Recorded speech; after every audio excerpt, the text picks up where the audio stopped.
Have you ever heard of the day when the sky invited all creatures to a feast? A day when clouds trembled with music and the aroma of roasted yam and honey filled the heavens.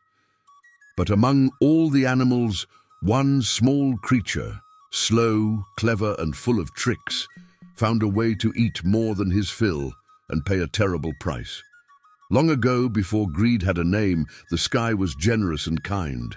It was said that whenever the rains came, they carried down not just water, but blessings, food, laughter, and peace for all creatures below.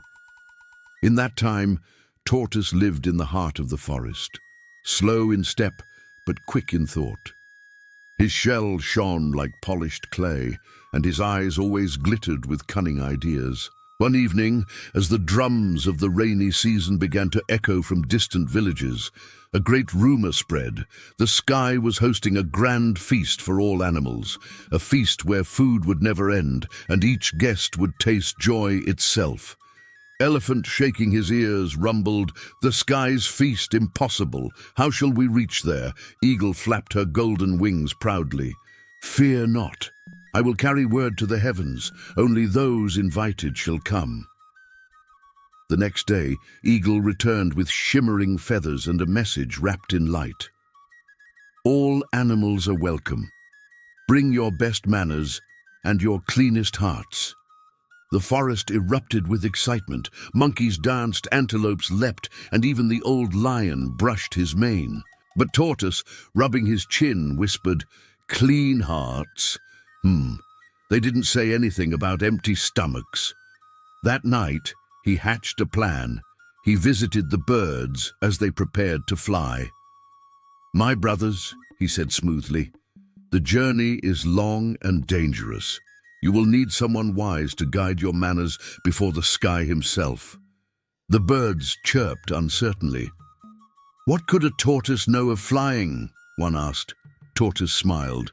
"True, I have no wings, but I have words, and sometimes words can carry you higher than feathers." Flattered, the birds agreed.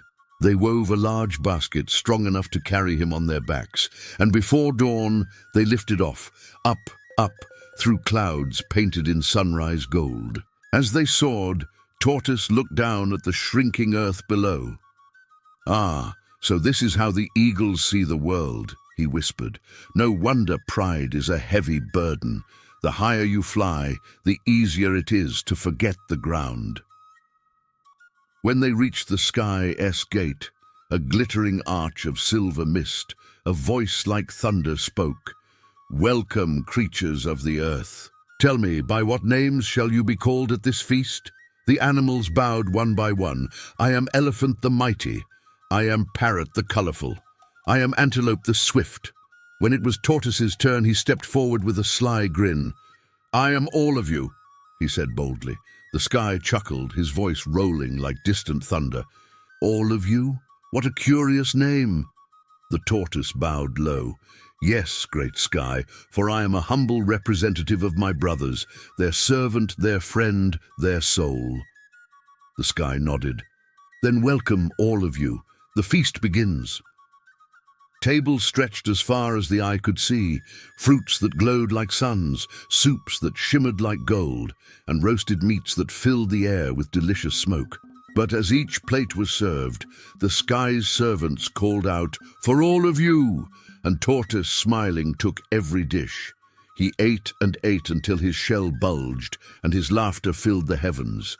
The birds, hungry and confused, whispered angrily, "Brother Tortoise, you tricked us." But Tortoise only burped softly and said, "Ah, my friends, the sky has given to all of you, and surely that includes me." By nightfall, the sky himself appeared, glowing like a full moon. "Tortoise, you have eaten more than your share," he said sternly. Tortoise bowed, wiping his mouth. "Forgive me, great sky. I am but a humble soul who loves your blessings a little too much." The sky's eyes darkened. "Your cleverness blinds your heart, little one, and every trick has a fall." Tortoise only smiled, but deep inside, a strange chill crept through his shell. Because somewhere below, far beneath the clouds, the forest was waiting. and what goes up must one day come down. They say pride eats before wisdom, and when pride finishes its meal, wisdom must clean the plate. That night, after the sky's feast, Tortoise sat full and laughing. But the heavens were already planning his lesson. The feast had ended. The stars, full and heavy, hung above the clouds like lanterns. The birds sat together, their bellies empty, their wings tired. Parrot hissed, "He called himself all of you and stole our share." Eagle's golden eyes glowed. "He has brought shame upon us. No one deceives the sky without paying." But Tortoise, belly round as a drum, yawned lazily. "My friends, calm your feathers. Did you not hear the sky's own servants? The food was for all of you, and I, as your humble representative, did my duty." He chuckled, tapping his shell proudly. "Ah, the sky's yams are sweeter than anything that grows on earth." But as laughter echoed, a shadow began to move across the clouds. The sky, silent and vast, watched from above. A voice rolled through the air like thunder across a plain. "Greed hides behind clever words, but truth has wings that never tire." The animals froze. The air grew cold. Even the stars seemed to hold their breath. Tortoise looked up nervously. "Ha! Great sky! It was all in good fun, was it not?" But there was no answer, only the low growl of thunder. Eagle whispered, "The sky is angry. We must go. Now."